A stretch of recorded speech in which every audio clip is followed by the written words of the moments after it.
Good evening, and welcome to Real Talk, where every Sunday night we offer insight, education, and resources to in home caregivers and those affected in their world. These are the children, the parents, the extended family, and everyone who loves them. And our goal is to offer real life topics and learning through discussing real issues and offering real solutions. And tonight I'm very excited to welcome our guest, Michelle LaRowe, who is the editor in chief of Nanny Magazine. And we're going to dig into that tonight. But Michelle, I'm really excited to have you. Thanks for joining us. Hey, Tanya, thanks for having me. We go way back, so I'm super excited to be here with you tonight to share a little bit about Nanny Magazine and what we're doing and where we're going. Yeah, I'm excited about it. It's been fun to watch this journey and see you essentially resurrect something that had pretty much disappeared from the nanny market. But it's a valuable resource. But before we jump into that tonight, I would love if you could share with our audience kind of a little bit about yourself and your background and kind of how you got to where you are for those people who might be watching and don't really, maybe they've seen your name, but they're not quite sure where you fit in the nanny world puzzle. Sure. Well, like many of us that go way back, we kind of fit everywhere. Right. Been in this industry now for over half my life. I was a nanny for many years. In 2004, I received the International Nanny Association Nanny of the Year Award. I went on to write some parenting books, including Nanny to the Rescue. From there, I got really involved with INA. I served as the executive director for a few years. And then I got involved with this guy who had a lot of tech knowledge. He really had this tech perspective and wanted to get into our market, but didn't really know the industry side of things. So I partnered with him to do things like purchase Morningside Nannies, our brick and mortar agency in Houston, Texas, to launch nannytraining.com, an online training platform for nannies, and to now bring back Nanny Magazine, a publication that we're super excited about. Yeah, so you come from a really broad spectrum experience and perspective. And that brings, I think, a lot to what you're doing in our industry. You know, I've had the opportunity to work with parents as a nanny, to work with agencies and business partners as executive director of INA, and now with families placing nannies. So I really do have a broad perspective on the industry. I've kind of had my hands in all pieces of it. And I do bring that to the publication so that we can have really a wide variety of topics to speak specifically to our audience. Right. And you understand it from another perspective too, because you're also a parent. I am. We have two children now at 10 and 12, and many of you, followed that journey a long time ago as we kind of, it was funny to see us nannies turn to moms all around the same time. And now we're starting over with two little ones, a 1 and a 2-year-old as well.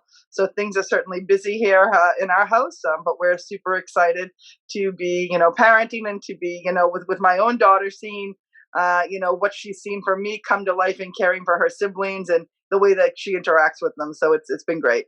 Yeah. The kids are, they're a lot of fun, whether you're nanny or parent. So that always keeps life exciting. And people have always asked, like, it's so much easier, being a nanny than a mom. And for me, it's like, oh my gosh, it's so much easier being a mom. I have no one to answer to. I have no one to, decide what best practice is. So for me, I kind of enjoy the mom side of it a little bit better because, we can do what we want when we want it. Yeah, there certainly is that aspect. I don't know about you, but when I first was born, it took me a couple of days to realize, wait, this one's mine. I get to keep it. Well, me and my personality, Tony, I'm like, everybody out of the room. I'm bathing the baby. And kind of, Absolutely. So let's dig into our topic for tonight. Let's really kind of talk about Nanny Magazine. So before we kind of get into the questions that I want to ask you, can you tell us just kind of a small amount, what is Nanny Magazine? Well, Nanny Magazine was launched, several years ago by a lady named Jennifer Kuhn, who wanted to bring this publication to our industry. As she went kind of, through that process, it kind of became dormant, and she had mentioned it was available. So we really wanted to take that publication and truly relaunch it as a trade publication, a little bit different than a magazine, but we wanted to bring it back to life and truly give nannies, give partners, give those interested in our industry a global perspective on the state of where the industry is at different moments, and give them some real tools and resources and knowledge that specifically applies to them. Absolutely. And so when we talk about that, when we talk about your audience and the content that you're creating around that, tell me a little bit about that. Is it geared towards agencies? Is it geared towards nannies? Is it geared towards newborn care specialists? Who is your audience and what are you So, creating content for? what I love about Magazine, and what I love even when we're doing training, content, anything, is that we bring an industry perspective. So it's not content that was written for daycare providers and adapted to nannies. It's not those written for, payroll companies that don't process, a domestic worker pay. It's really specifically written for our industry and by those in our industry. So truly our audience spans everyone, like you said in your introduction, involved in our industry and everyone who loves our industry. So, in other words, this is really kind of niche specific and really focused just on this industry. And so if somebody's interested in this and they want to, subscribe to Nanny Magazine, they're not going to find a bunch of lifestyle articles or other things. It's a really focused publication, correct?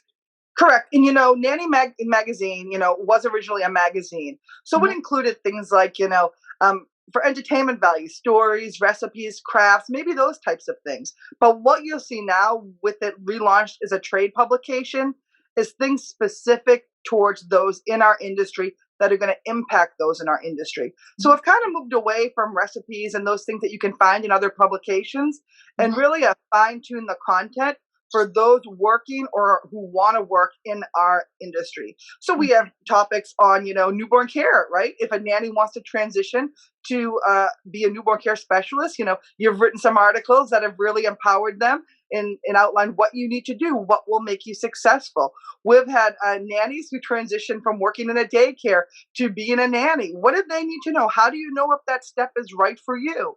We've had Knowing Nanny, I share a little bit about personality assessments. How can nannies use those for value? How can agencies use those for value? What does that bring to the table when you're looking at the matching process? So truly, the content is designed for everyone involved in the industry, but again, specifically for our industry, not adapted from something else. Fantastic. So, based on that and the information that you shared, who writes for you?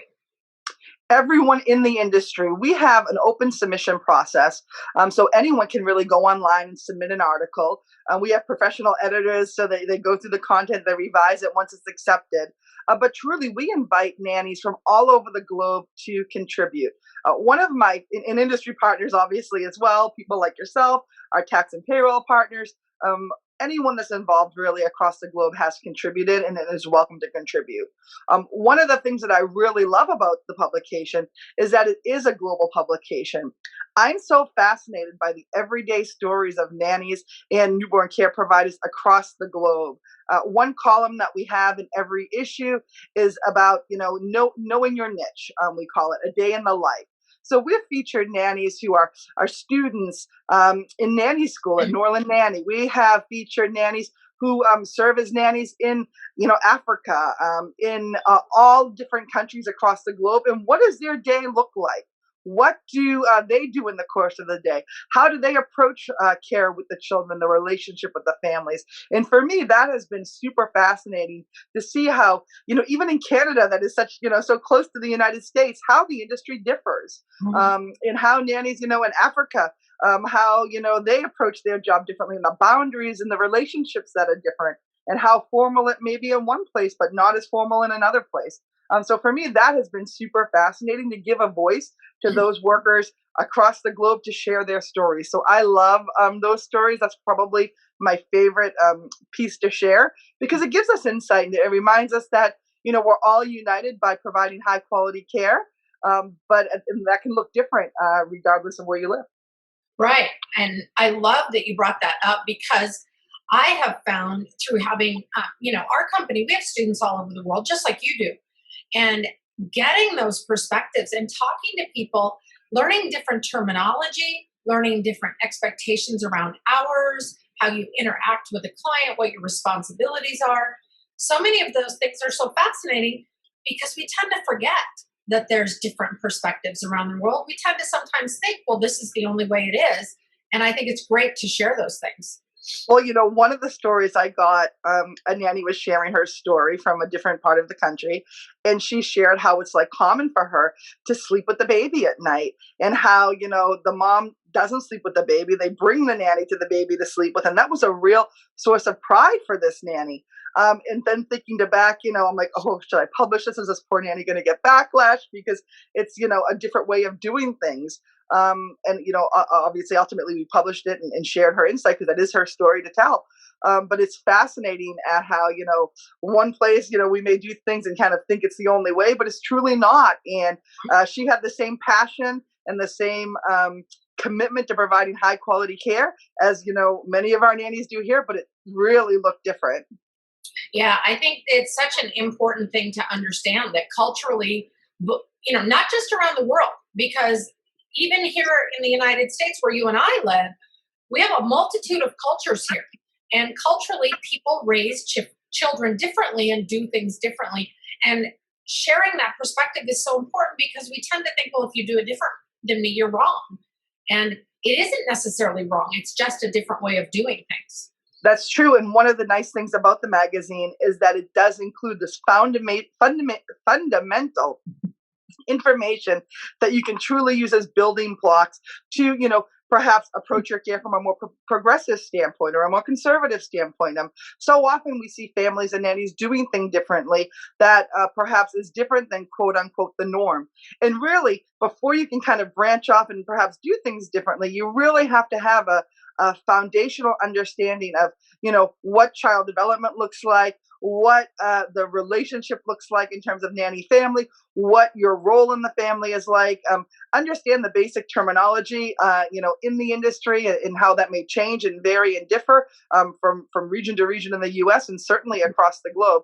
So we really are trying to put out a publication that meets nannies and providers in all stages of their careers, what they can do to specialize, different niches there are, and to really provide that, business side of nannying information too that is so important to be successful long term. Information about tax and payroll, information about benefits, information about maintaining the nanny family relationship, information about, savings. Many nannies have zero retirement savings. They don't even know it's an option for them. So I've had some of our partners come in and share insight, and we're having an article come out next. We often talk about long-term relationships with nannies and families, but how do those long-term relationships between nannies and payroll companies work, or families and payroll companies, or nannies and agencies?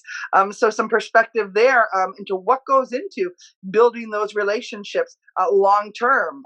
So they really do apply, again, they have value to not just nannies, but our partners who support our industry, as well as parents and nannies as well.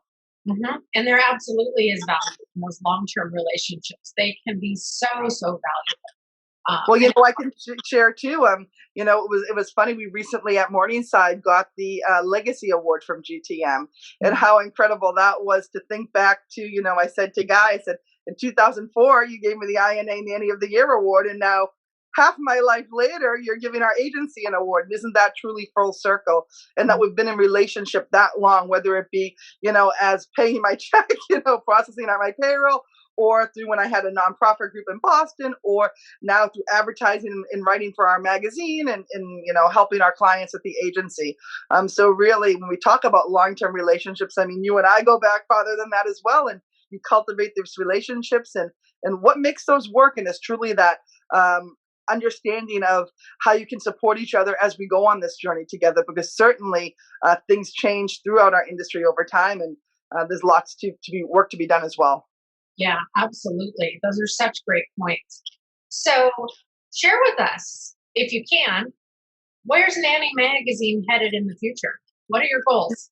My goal, I would love to have a print publication and bring that back. With small scale publications, the cost is incredibly high per quality print issue. So until we can get to a place with advertising and subscribers wanting to pay those kind of fees that go with that, we're still going to have to stay in the digital realm. My goal, my long-term vision is I would love to see our industry have some credentials in place that are nationally recognized, and that's coming down the pipeline, I'm sure. But to have, my husband's in the radiology field, and he gets his trade publication. In the back of each publication is, quizzes that they take for continuing education requirements. So important things like that, that it could be used as a professional development tool for nannies as well. So I'd really like it to be seen as something that is really a must-have if you work in our industry, and to bring value to that by, providing these different, scientific studies on our industry, providing research-based articles that we do and will continue to do, and then providing some opportunity for some kind of, CEU format. Not quite sure. This is down the line vision speaking of value to readers, because I think that's important. It can be a way to learn new things that are happening in our industry, learn what's trending, why it's trending, new information and knowledge that you can apply now. One of the things that I'm really finicky about in terms of the publication is we really need practical information, things that you can read now and apply now. So that's one of the goals of the publication as well, to see more of that. And again, to increase our readership and increase those who have a voice to share. I mean, if you've been in this industry, you have something to share. We all learn from each other. So we certainly welcome contributions. We definitely have high standards in terms of publication. But if you have a story, if you have a thought, we'll work with you to edit and get it to a place where it's ready for publication. No, that's fantastic. And I love that your long-term goal has things that are focused on learning, because, you know me, I'm passionate about learning. I always have been. And I'm very well known for saying the day you think you know it all is the day you should retire. So, Right. yeah. So I love that that has the potential to grow into that, and that you're looking forward like that. That's amazing. Wow. So already we've talked about a ton of things and covered way more than I was thinking we would. But is there anything else that you want to share with us tonight? Is there anything final you want to leave people with, or anything that you think really is important that we haven't touched on tonight? I really think there's, sometimes in the nanny industry, we're looking for opportunities to share knowledge. If you have a nanny in your life, if you're a mature nanny, you've been doing this for a while, take that other nanny under your wing. Use Nanny Magazine as a resource for them as well. We have gift subscriptions. It's $21 a year for 4 issues and all back issues. Certainly, I encourage you to subscribe. I encourage you to visit nannymag.com. Buy a publication, a single issue even, for a nanny that may be struggling on a topic that's featured on one of the covers, to share knowledge and information. One of the things that I think we learned years ago at an INA conference from Lynn Kenny is giving information, that sharing of information is so important, and it empowers others to really view you as a valuable resource and contribute you to their career path. So anytime you have an opportunity to help someone else in the industry along by sharing wisdom, sharing knowledge, sharing insight, certainly do that, and use Nanny Magazine as a resource, because we're definitely providing high quality information that we want to get into the hands of everyone. Yeah. No, I love that. Also, it's one of those things where an overlooked part of sharing also is when we're sharing with other people, we're also learning. Even if Right. all we're doing is reinforcing what we already know, but many times we learn something new, even if it's a small kernel. And I'm all about learn everywhere you can. So that's a Absolutely. fantastic suggestion. And for those of you that are interested, the information about Nanny Magazine will be on our feed, where you can reach out to them to subscribe. And did you say, did I hear you correctly, Michelle? When you subscribe, you don't just get the current issues, you can access back issues also? All the back issues, absolutely. On PDF format on the website. Once you subscribe and log in, you get the current issue and all the back issues. And you certainly, again, can flip through and find topics. If you're into the recipes and those kind of things, those are found in definitely some of the older issues. But really moving forward, 2020 and beyond, you'll find specific industry information that will help you in your career where you're at. Yeah. So that is, I'm just going to say that's an amazing value for $21. So, We want to make it affordable. We want to make it accessible. Certainly, this is not a big money making, project right now. Our goal really is to educate and empower those in our industry by providing high quality information. So help us continue to do that if you find, that that's important to you. Yeah, no, that's fantastic. So I'm really excited that we got this opportunity to talk about this tonight. So, Michelle, thank you so much for joining us and for sharing with our audience. I really appreciate it. Thanks for having me, and certainly I'm always a pleasure to speak to you and to catch up. And thanks for having me on the show. Absolutely. It's been great. So, if you are interested in learning more about this, you can find information about Nanny Magazine in the feed. And really take that opportunity to check it out, because for $21 that's an amazing value. So I'm excited about that. I didn't realize it included the back issues, so that's awesome. And if you are watching this on replay, or you'd like to catch any of our old episodes of Real Talk along with our other content, you can pop over to newborncaresolutions.com and click on the education tab. And now you can find all of this content on YouTube as well. All you have to do is search Newborn Care Solutions. Thanks for joining us tonight, and have a fantastic night.